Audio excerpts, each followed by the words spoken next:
చెప్పడానికి నాకు అవకాశం ఇచ్చినటువంటి మా సహోదరుడు శ్రీధర్ని బట్టి, మరి ఇక్కడ వచ్చినటువంటి అందరిని బట్టి వీళ్ళంతగానో వీళ్ళంతగానో వారికి మొదలు తెలియజేస్తా ఉన్నాను. ప్రభు నామాన్ని గణపరుస్తూ ఉన్నాను.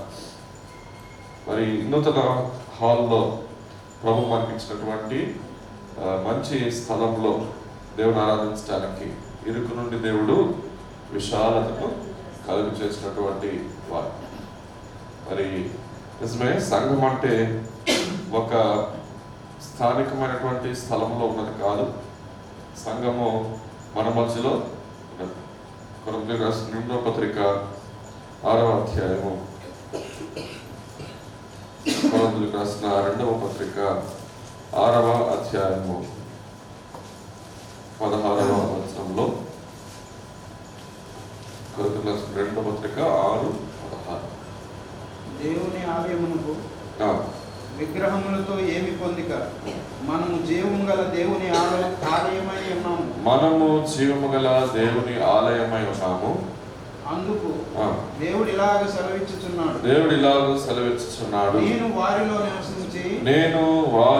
నివసించి సంచరింతును, నేను వారి దేవుడినై ఉందును, వారు నా ప్రజలై ఉందురు.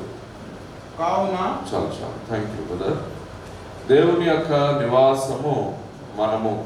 దేవుని ఆలయం ఎవరు అని అంటే మనమే. దేవుడు ఎప్పుడు కూడా తన ప్రజలతో నివసించడానికి ఇష్టపడేవాడు. దేవుడు మొదట మనం చూస్తే మొదటి నివాసము దేవుని భూమి మీద ఎక్కడ అని చూస్తే ఏదైనా తోటలో. ఎక్కడండి? ఏదైనా తోటలో. ఏదైనా తోట నుండి ఆయన నివాసము కొంతకాలం తర్వాత మారింది. ఎక్కడికంటే ప్రత్యక్షపు గుడారానికి. ఎక్కడికి? ప్రత్యక్షపు గుడారం. అదొక గుడారము. ఇశ్రాయేలు ప్రజలు కదులుతా ఉన్నప్పుడు ఆయన సన్నిధి కూడా, దేవుని సన్నిధి కూడా వారితో పాటు కదులుతూ ఉండేది. తర్వాత మరి కొంతకాలానికి దేవుని నివాసం ఎక్కడ వచ్చిందంటే దేవాలయం, మందిరం. 2వ రాజులు 8లో చదువుతాం, సొలొమోను కట్టినటువంటి మందిరం. కాబట్టి మొదట ఎక్కడ? ఏదైనా తోటలో. ఏదైనా తోట నుంచి ఎక్కడికి? ప్రత్యక్ష గుడారం. తర్వాత ఎక్కడికి? మందిరం. దేవుని సన్నిధి తర్వాత ఎక్కడ నివసించిందంటే మందిరం. ఎవరైనా ప్రార్థన చేసుకున్నాం లేక యెహోవా స్థలానికి చేరుదామంటే ఎక్కడికి వెళ్ళేవారు? మందిరానికి, యెరూషలేములో ఉన్న మందిరానికి వెళ్ళేవారు. తర్వాత కొంతకాలానికి క్రీస్తు ప్రభువారు భూమి మీదకి వచ్చినప్పుడు యోహాను సాక్ష్యం ఇస్తున్నాడు. మరి క్రీస్తు ఆ వాక్యము శరీరధారి అయి మన మధ్య నివసించను, అద్వితీయ దేవుని మహిమ వల్ల ఆయన మహిమను మనము కనుగొంటుంది. కాబట్టి దేవుని మహిమ, దేవుని సన్నిధి యేసుక్రీస్తు ప్రభువులో ఉన్నది. ఎక్కడుందండి? యేసుక్రీస్తు ప్రభువులో ఉన్నది. ఇప్పుడు మనం గమనిస్తే దేవుని సన్నిధి మారుతూ వస్తూ ఉన్నది. దేవుని సన్నిధి యొక్క నివాసం మొదట ఎక్కడుంది? ఏదైనా తోటలో. తర్వాత ఎక్కడుంది? ప్రత్యక్షపు గుడారం. తర్వాత ఎక్కడుంది? మందిరం. మందిరం అనగా ఒక కట్టడం కదా, భౌతికమైనటువంటి ఒక కట్టడం. 4వది ఎక్కడున్నదంటే క్రీస్తు ప్రభువారి శరీరంలో. క్రీస్తు ప్రభువారి శరీరం వచ్చిన తర్వాత మీరు దేవాలయం పడగొట్టండి, 3 రోజుల నుంచి లేపుతా అన్నాడు. అంటే ఏంటి ఆయన ఉద్దేశము? ఆయన గురించి కదా, ఆయన గురించి. కాబట్టి అప్పుడు దేవాలయం లేక దేవుని సన్నిధి అంటే ఎక్కడ? యేసుక్రీస్తు ప్రభువులో. ఇప్పుడు క్రీస్తు ప్రభువారు ఉన్నారా? భూమి మీద లేదు. కాబట్టి ఇప్పుడు ప్రస్తుతం ఉన్నటువంటి కాలంలో దేవుని నివాసం ఎక్కడుందంటే మీలో. ఆయన మీలో నివసించి, నేను మీలో నివసించి సంచరిస్తున్నాను. అర్థమవుతుందా? సో మొదట ఏదైనా తోటలో, అక్కడి నుండి ప్రత్యక్ష గుడారంలో, అక్కడి నుండి మందిరమునకు, అక్కడి నుండి క్రీస్తు ప్రభువునకు, ప్రస్తుతం సంఘము. ఎక్కడండి? సంఘం. ఒక మందిరము కాదు, ఒక స్థలము కాదు, మనం చెట్టు కింద గ్యాదర్ అయినా, ఒక ఇంట్లో గ్యాదర్ అయినా. అర్థమవుతుందా? ఎక్కడ గ్యాదర్ అయినా ఎక్కడండి? నేను మీలో నివసించి ఏం చేస్తాను అంటున్నాడు ఆయన? సంచరిస్తాను. 2 మాటలు, నివసిస్తాను, సంచరిస్తాను. మరి నూతనమైనటువంటి ఈ మందిర లేక ఈ ప్రాంగణము దేవుడు మనకిచ్చే వాగ్దానం ఏంటంటే నేను మీలో నివసించి సంచరిస్తాను. ఆమేన్. నివసిస్తానంటే అర్థం ఏంటో తెలుసా? నేను మీతో శాశ్వతంగా ఉంటాను. నేను మీతోనే ఉంటారు. మనం ఏదైనా ఒక ఊరు వెళ్తే ఆ ఊర్లో కాసేపు కొన్ని రోజులు ఉండి వస్తాం. నివసించేది ఎక్కడ? మన ఇంటిలో. నేను మీతో నివసిస్తాను, నేను సంచరించను అంటే అర్థం ఏంటంటే నేను మీతో కూడా ప్రయాణము, మీకు నేను నడిపిస్తాను, మీకు తోడుగా నుండి మీరు వెళ్ళే ప్రతి ప్రాంతంలో, మీరు చేసే ప్రతి పనిలో నేను మీకు సహాయం చేస్తానని ప్రభు చెబుతా ఉన్నాడు. కాబట్టి ఈ మాటను బట్టి ప్రభుని స్తుతిస్తాం. నేను మీలో నివసించి ఏంటి సంచరించును. ప్రభు మనకిచ్చినటువంటి మాట. మరి హోషేయ గ్రంథంలో నుండి కూడా ఒక మాట చదువుదాం. హోషేయ గ్రంథము దానియేలు గ్రంథము తర్వాత ఉంటుంది.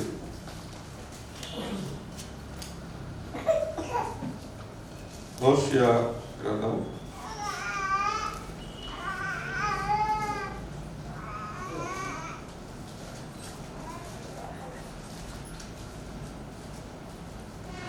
మొదటి అధ్యాయము 3వ వచనం. రెండవ వచనం. మొదటి అధ్యాయము 2వ వచనం. ఎవరన్నా ఒకరు దయచేసి చదవాలని కోరుతా ఉన్నాను. హోషేయ 1 మొదటి అధ్యాయం 2వ వచనం. మొదట యెహోవా హోషేయ ద్వారా ఈ మాట సెలవిచ్చెను. జనులు యెహోవాను విసర్జించి బహుగా వ్యభిచరించి ఉన్నారు కనుక నీవు పోయి వ్యభిచారం చేయు స్త్రీని పెళ్లాడి వ్యభిచారం వల్ల పుట్టిన పిల్లలను తీసుకొని అని ఆయన హోషేయకు ఆజ్ఞ ఇచ్చాను. ప్రార్థన చేసుకుందాం. ప్రేమగల మా ప్రియ పరలోకపు తండ్రి, నేను మీలో నివసించి సంచరించును అని పిలిచినటువంటి గొప్ప ఆదరణకరమైన అధికారపూర్వకమైనటువంటి మీ మాటకై నీకు స్తోత్రాలు. మీరుంటే మాకు ఏ భయం లేదు. మీరుంటే మమ్మల్ని ఎక్కడికైనా నడిపిస్తారు. మీ కృప దయచేయమని దేవా, ఈ స్థలమును, ఈ పరిచర్యను, స్థానికంగా సేవ చేస్తున్నటువంటి సేవకులను, సహకారులను, సంఘ బిడ్డలను మీరు బహుగా దీవించమని, మీ మాట చొప్పున ప్రభావ మీరు వారిలో నివసించండి, వారి మధ్యలో నివసించమని, వారితో సంచరించమని మీ దగ్గర హస్తాలకు అప్పగించుకుంటున్న కాలంలో దేవా, మీ మాటలు వింటకు మా చెవులను, మా హృదయాలను తెరవమని యేసుక్రీస్తు ప్రభువు పరిశుద్ధ నామములో ప్రార్థించి వేడుకుంటున్నాం తండ్రి. ప్రవక్త అయిన హోషేయ గ్రంథము ప్రత్యేకమైనది. ఆయన ప్రవక్త మాత్రమే కాదు, ఆయన ఒక ఉపమానము. Not just a prophet but a parable. వాక్యాన్ని చెప్పటం మాత్రమే కాదు, వాక్యాన్ని జీవించిన వ్యక్తి. దేవుడు వాక్యం చెప్పమని హోషేయను పిలిచినప్పుడు ప్రభువు చెప్పింది ఏంటంటే, నీ జీవితమే నా సందేశం అన్నాడు. ఏంటి? నీ జీవితమే నా సందేశం. దేవుడు హోషేయ ద్వారా ప్రత్యేకంగా చెప్పాలనుకుంటున్నటువంటి ఒక మెసేజ్, వర్తమానం ఏంటంటే దేవుని ప్రేమ. ఏంటండి? దేవుని ప్రేమ. దేవుని ప్రేమ గురించి చెప్పాలి అని హోషేయ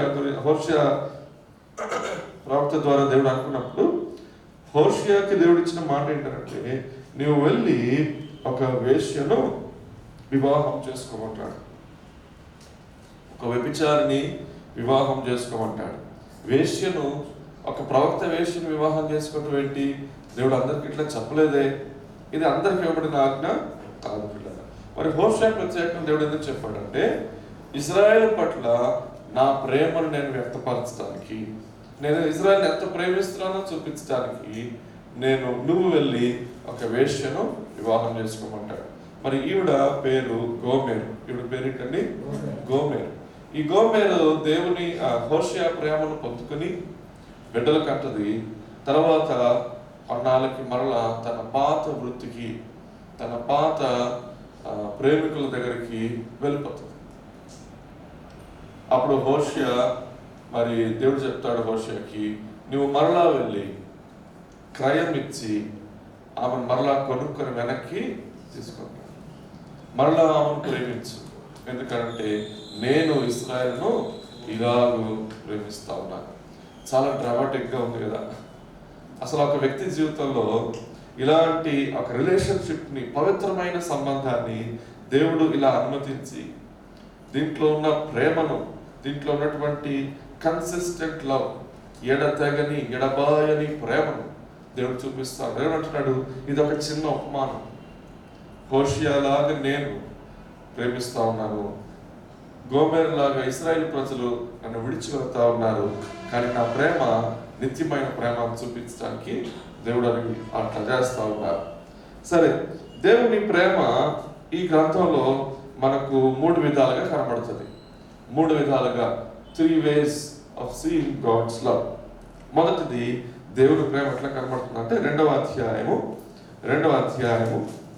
4, 5 వచనాలలో మనం చూస్తాం. మొదటి స్టేజ్ ఆమె ఎట్లా ఉందంటే, హోషేయ గ్రంథం 2వ అధ్యాయం 4వ వచనం.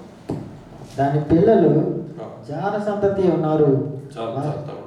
దాని పిల్లలు ఎవరంట?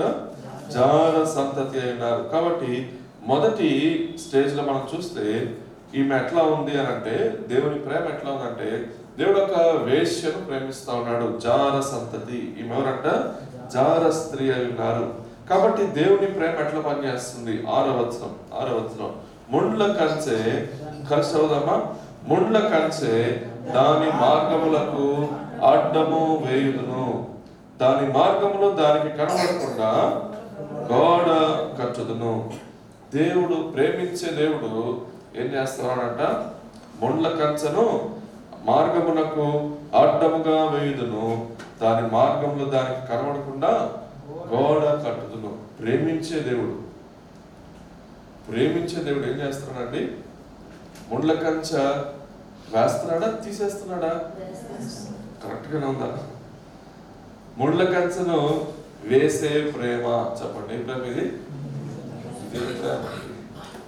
గోడను కూలుస్తున్నాడా, కడుతున్నాడా? దాని మార్గంలో దానికి కనబడకుండా ఏం చేయదును? గోడ కట్టుదును. మళ్ళా చెప్తాం, ఏ ప్రేమ ఇది? అడ్డముగా గోడను కట్టే ప్రేమ. ఏ ప్రేమ? అడ్డముగా గోడను కట్టే. వింతవి. ప్రభువా, నువ్వు నన్ను ప్రేమిస్తే ముళ్ళ కంచెను తీసివేయంటే దేవుడు ఏమంటాడు? నిన్ను ప్రేమిస్తున్నాను కాబట్టి ఏమిచ్చాను? ముళ్ళ కంచె. కొన్నిసార్లు మన ప్రయత్నాలు విఫలమవుతాయి.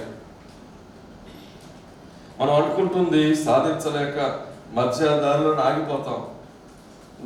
నా అంబిషన్, నా ఎయిమ్, నా గురి నేను చేరాలని ఎంతో వేగంగా పరిగెడుతున్నప్పుడు దేవుడు అడ్డగా గోడ కట్టాడు. ఇక నువ్వు వెళ్ళటానికి లేదన్నట్టుగా. ప్రభా, ఏంటయ్యా ఇదంటే, ఇది నా ప్రేమ. ఏంటిది? ఇది నా ప్రేమ. ఎలాంటి ప్రేమ?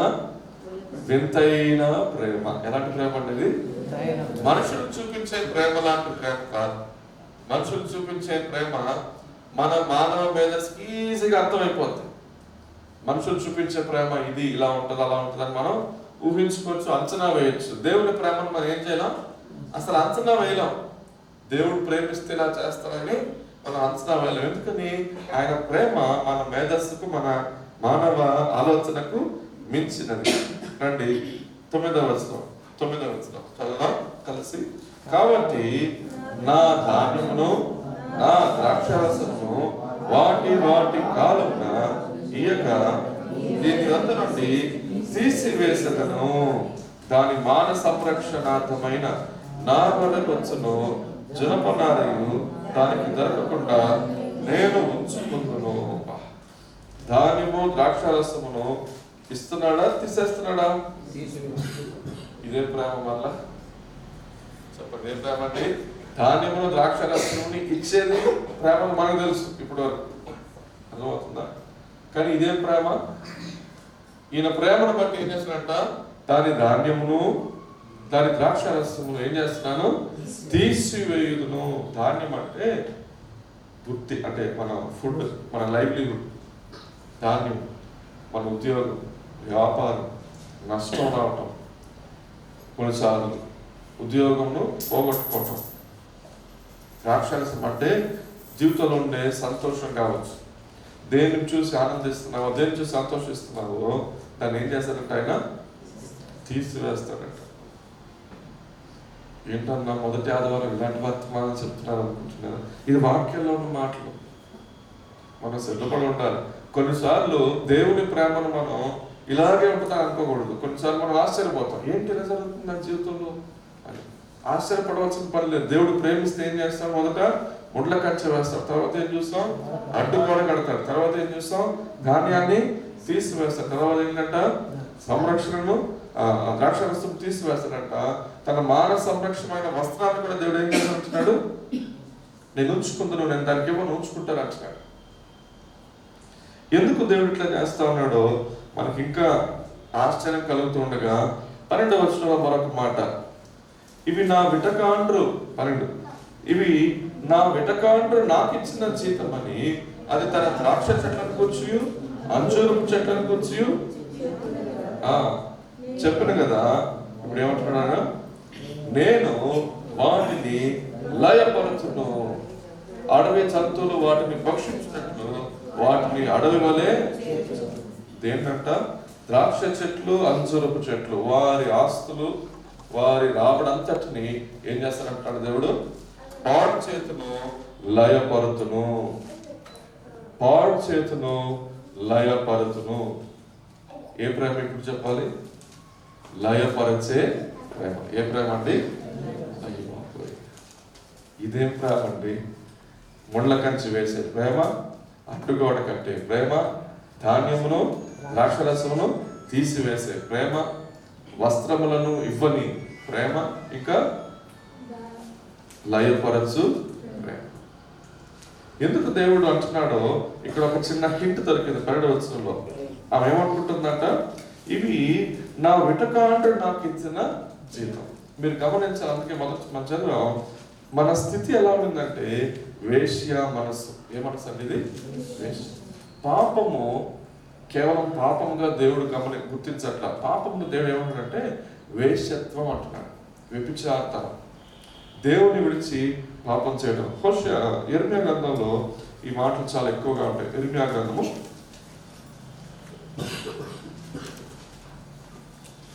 2వ అధ్యాయం చూడండి. ఇర్మియా గ్రంథము 2వ అధ్యాయం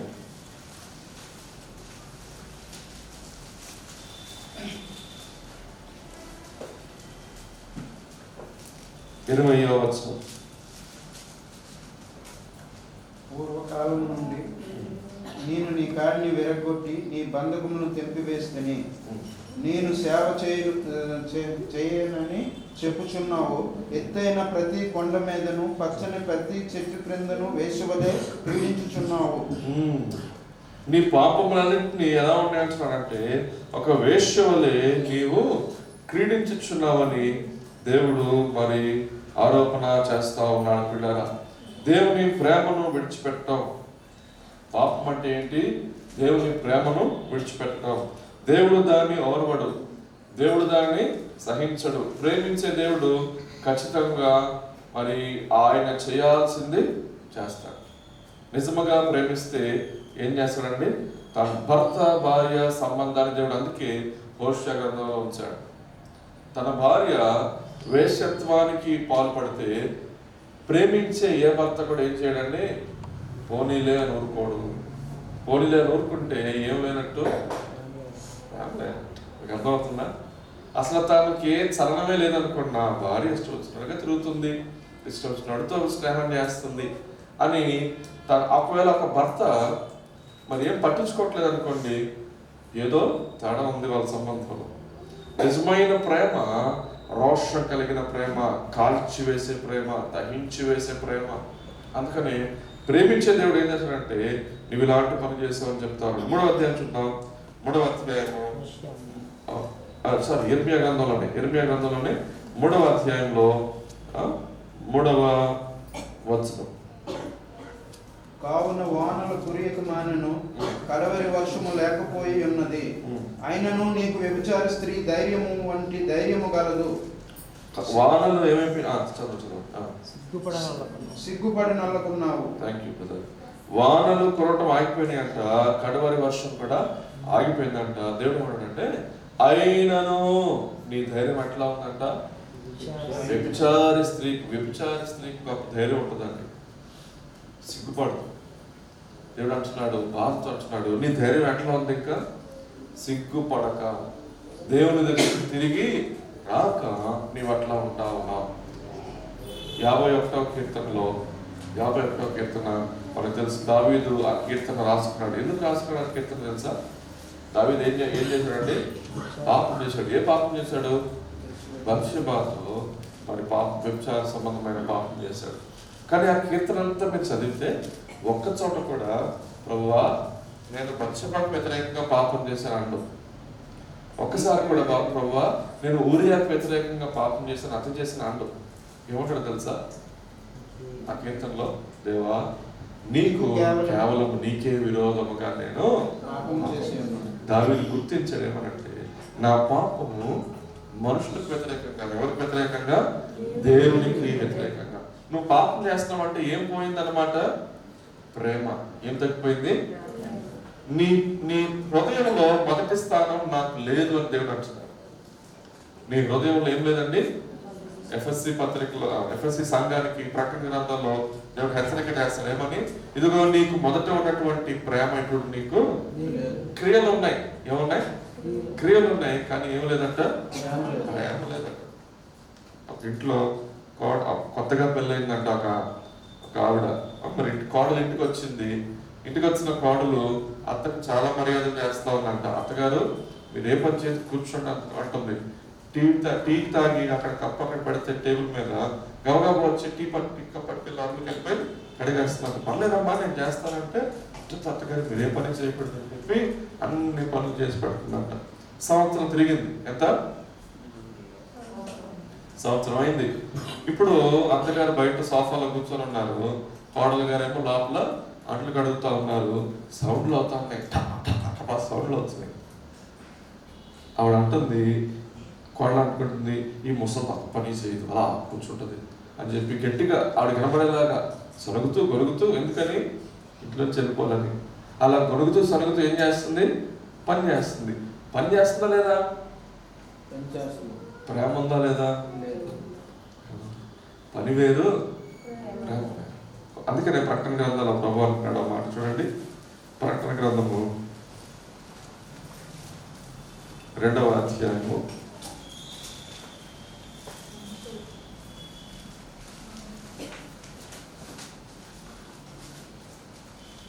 3-4 వచనాలు.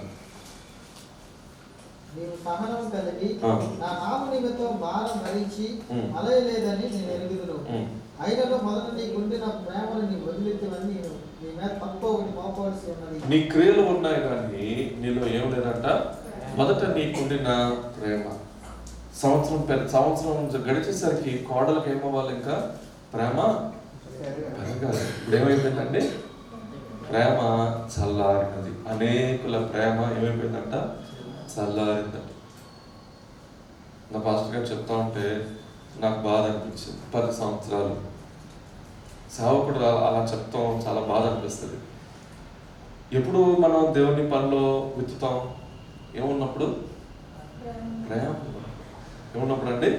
10 సంవత్సరాలకి చెప్పండి, ప్రేమ ఏమవ్వాలి? ఏమవ్వాలండి? క్షమించి నేను మిమ్మల్ని ఉద్దేశించనట్లే కానీ సందర్భం వచ్చింది కాబట్టి 10 సంవత్సరాలకు ప్రేమ. నేను పరిశీలన చేసుకున్నాను. ఆయన చెప్తా ఉంటే నిజమే, నేను ఎట్లా ఉన్నాను? 10 సంవత్సరాల క్రితం 20 సంవత్సరాలు అయింది ప్రభు నన్ను రక్షించి. ఇప్పటికి ప్రభు నన్ను అంత ప్రేమను పొందుకున్నానో, ఎంత ప్రేమిస్తున్నానో చెప్తున్నానో. ఇప్పుడు ఏమవ్వాలి మరి? నేను ప్రభుకి ఇచ్చేది ఏమవ్వాలంటే పెరగాలి. ఏం చూపిస్తుంది అది? ప్రేమను చూపిస్తాం. ప్రభుకి మన డబ్బులు అవసరం లేదండి. ఒక ఆయన చక్కగా చెప్పారు. ఒకసారి రమ్మనే చందమా చర్చకు చెప్పారు. ఏమనంటే దేవునికి మన డబ్బు అవసరం, ఆయన పని ఆయన చేసుకుంటాడు.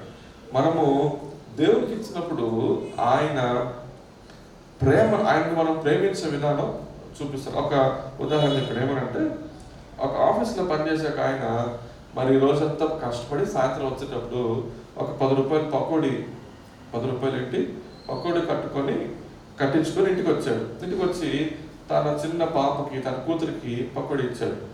ఇచ్చి ఏమంటారంటే, అమ్మ ఒక పకోడీ కట్టువా, ఏంటి ఒక పకోడీ ఒక చిన్న నాకు ఇస్తావా అంటున్నాడు. అప్పుడు ఎందుకు అడుగుతున్నాడు? డబ్బు లేక. అది కొన్నదెవరు? కష్టపడింది ఎవరు? ఆయన చేతిలో పెట్టేవాడంటే కొంచెం ఇవ్వమంటున్నాడు. ఇప్పుడు పాప ఏం చేస్తుంది? చాలా సంతోషంగా వాళ్ళ డాడీకి ఇచ్చి ముద్దు పెట్టుకొని ఆ ప్రేమను వ్యక్తపరుస్తుంది. కాబట్టి వాళ్ళ నాన్న తనకు ఏం చేస్తాడంటే ఒక మార్గం ఓపెన్ చేసి నీ ప్రేమను, నా మీద ఉన్న నీ ప్రేమను నువ్వు చూపించడానికి ఒక దారిని ఏం చేస్తున్నాను, ఓపెన్ చేస్తున్నాను. ఒక మార్గాన్ని ఆయన తెలుస్తా ఉన్నాడు. నువ్వు నేను ఎంత ప్రేమిస్తున్నావు చూపించడానికి, ఇదిగో ప్రభుకి నేను ఎందుకు ఇస్తానంటే ప్రభు పట్ల నాకున్న ప్రేమను చూపించడానికి నేను ఇస్తూ ఉంటాను. సరే, ఇక్కడ ఉన్నటువంటి విషయం ఏమంటే వీరి ప్రేమ పోయింది, వీరి ఇశ్రాయేలీయులకు ఉన్న ప్రేమ పోయింది, కానీ దేవుని ప్రేమ కొనసాగుతూ ఉంది. మళ్ళీ జ్ఞాపకం చేసుకున్న హోషేయ గ్రంథంలో మొదట ఈ ప్రేమ ఏం చేసిందండి, ముళ్ళ కంచెను వేసిన ప్రేమ, తర్వాత అడ్డుగా గోడ కట్టిన ప్రేమ, గుర్తున్నదా? తర్వాత ఏంటి, ధాన్యమును ద్రాక్షరసమును తీసివేసిన ప్రేమ, ఇంకా మానసంరక్షణార్థమైనటువంటి వస్త్రములను ఇవ్వని ప్రేమ, ఇంకా ఆ ద్రాక్ష తోటలను అంజూరపు చెట్లను ఏం చేసిన ప్రేమ, లయపరచిన ప్రేమ. హోషేయ గ్రంథం రండి, 2వ అధ్యాయము 14వ వచనం. పిమ్మట అందరం కలిసి చదువుదాం. పిమ్మట దానిని ఆకర్షించి అరణ్యంలోనికి పడిపోయి అక్కడ దానితో ప్రేమగా మాట్లాడుదును. మళ్ళా చదువుదాం. పిమ్మట దానిని ఆకర్షించి అరణ్యంలోనికి పడిపోయి అక్కడ దానితో, ఇక్కడ ఉందండి ప్రేమ, అమేజింగ్ లవ్, వింతైన ఆశ్చర్యమైన ప్రేమ. ముళ్ళ కంచె వేశాడు, అడ్డుగోడ కట్టాడు, ద్రాక్షరసమును ధాన్యము తీసివేశాడు, చెట్లను ద్రాక్ష తోటలను లయపరిచాడు. ఇప్పుడు ఏం చేస్తున్నాడంటే, నీ దగ్గర ఏమీ లేదు కదా, ఒంటరిగా ఉన్నావు కదా, ఇప్పుడు రా నాతో పాటు. ఎక్కడికంట, అరణ్యంలోనికి. ఎక్కడికండి, అరణ్యంలో ఏముంటుంది, అరణ్యం అంటే ఎడారిలో ఏముంటుంది, మాకేం తెలుసు, మేము చూసా ఉంటాం, టీవీలో చూసుంటాం. ఎడారిలో ఏముంటుంది, ఏముండదు, ఇసుక తప్ప. ఏముంటుంది, చెట్లు ఉంటాయా, మనుషులు ఉంటారా, బిల్డింగ్స్ ఉంటాయా, ఏముంటుంది అరణ్యంలో, ఏమీ లేని ప్రాంతానికి రా అంటున్నాడు. వెళ్ళనట్లా అరణ్యంలోనికి దాన్ని తోలివేసి అంటే లేదు, అక్కడ ఏముంది, పిమ్మట అరణ్యంలోనికి దాన్ని ఆకర్షించి కొనిపోయి.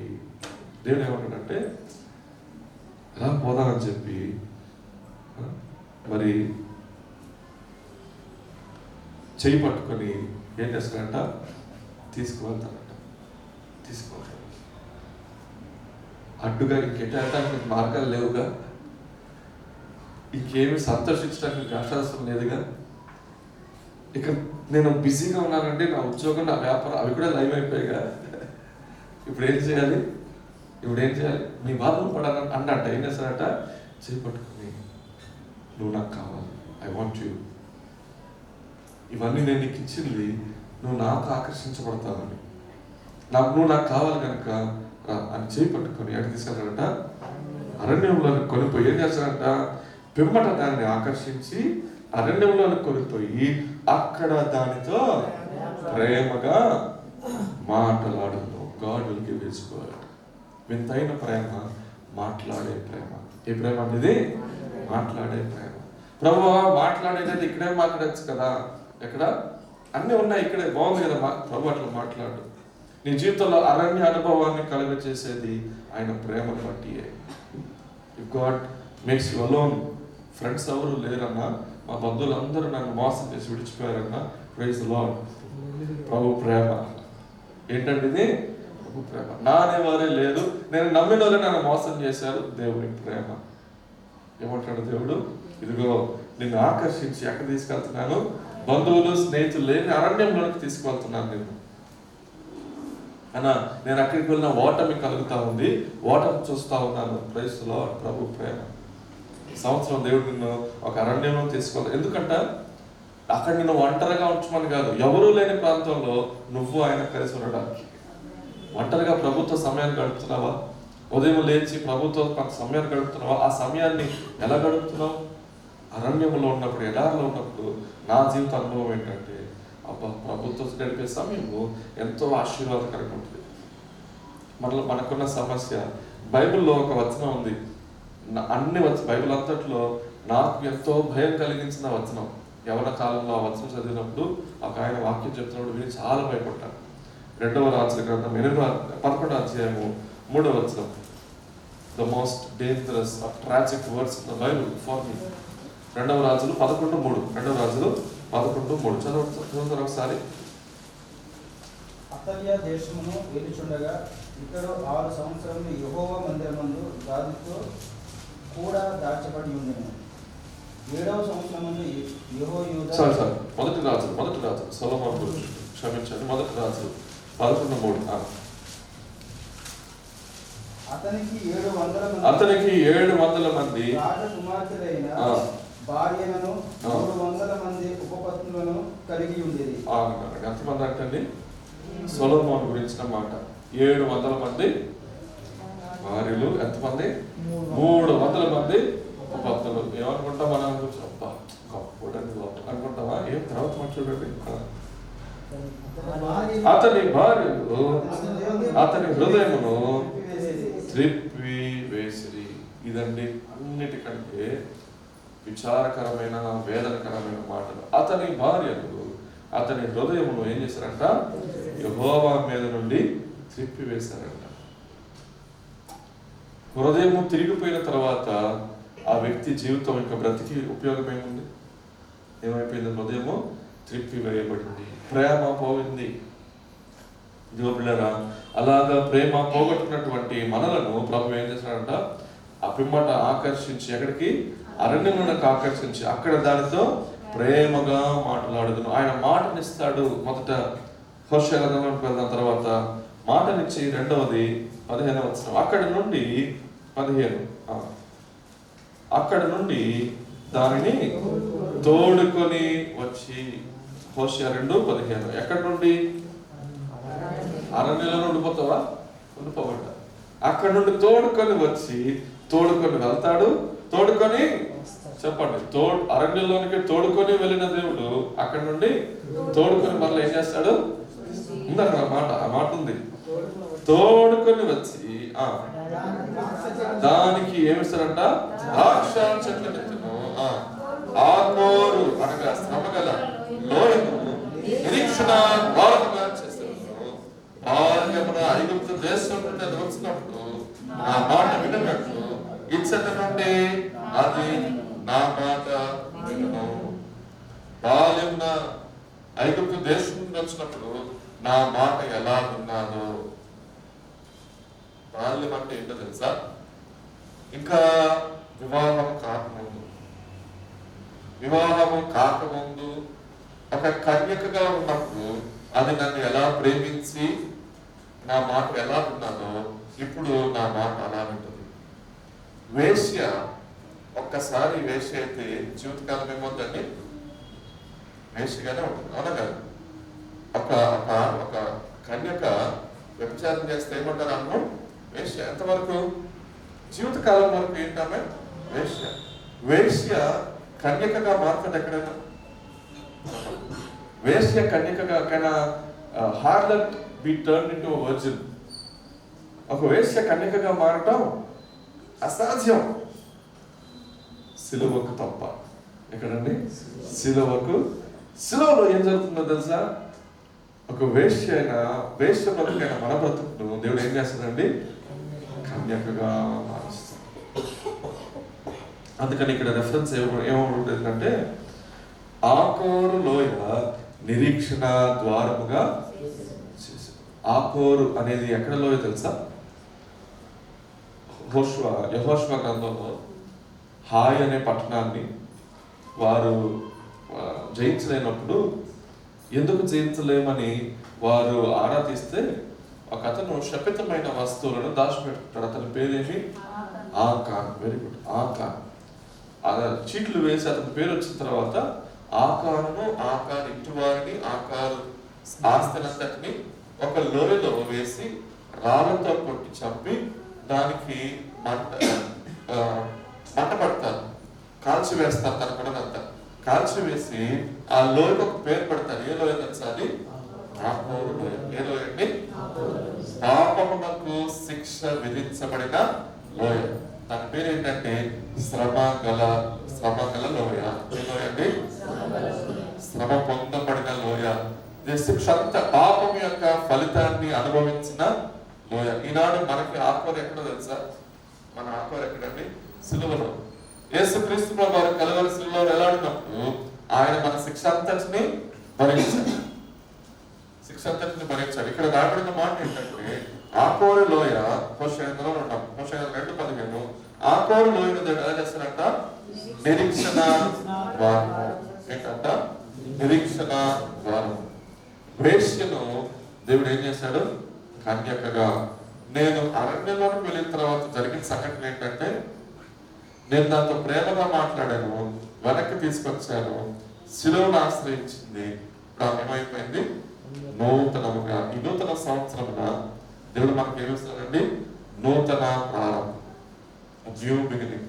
అమ్మా, ఒక వేశ్యగా బ్రతికిన మన బ్రతుకు దేవుణ్ణి ప్రేమించక దేవుడి నుండి తొలగిపోయి జీవించామేమో, దేవుణ్ణి విడిచిపెట్టి నా ఇష్టాన్ని చేసుకుంటాను పరుగులు తీసి బ్రతికేమేమో, దేవుడు ఏమిస్తున్నాడు?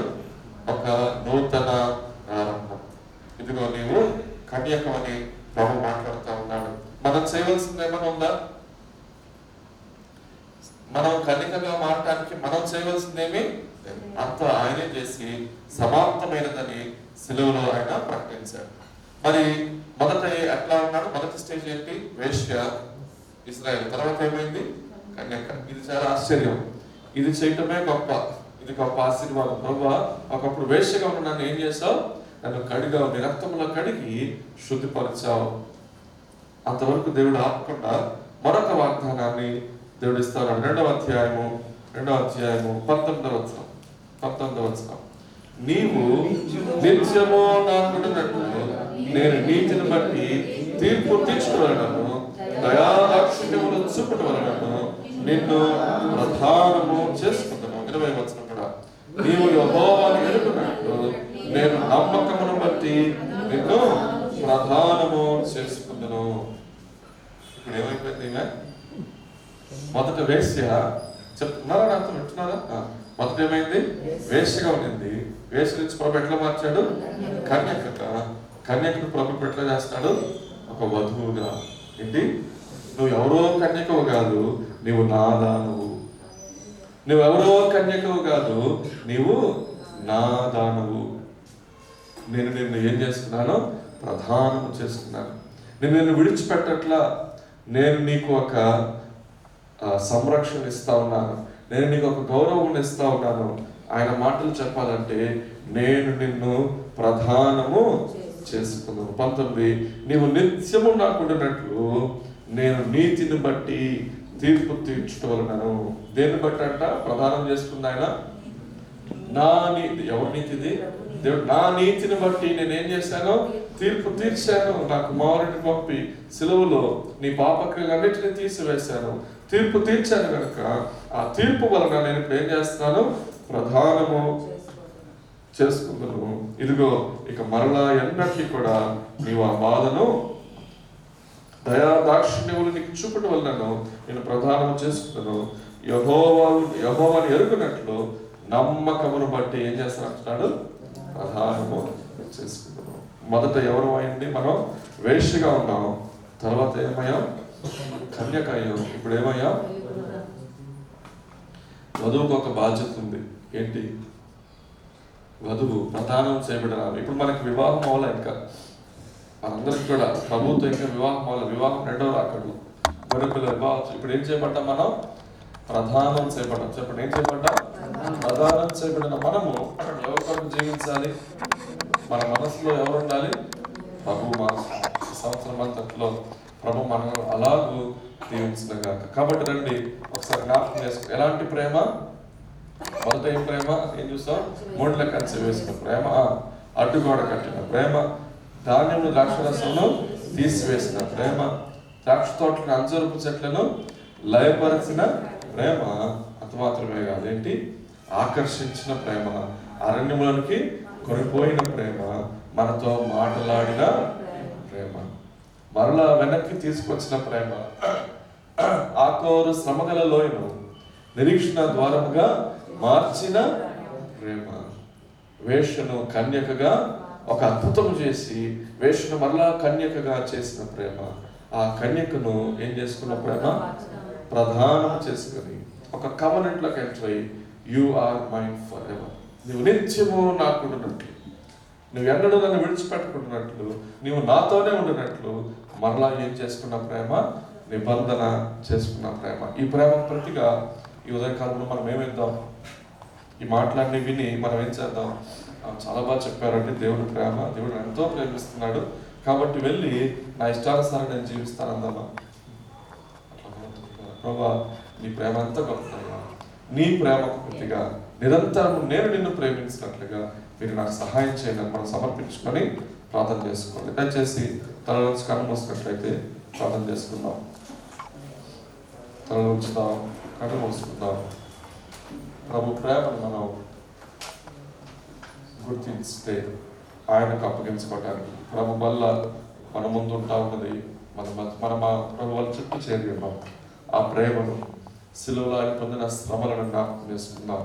ఆ మరణ వేదన మన కోసమే, ఆ పాప శిక్ష మనదే.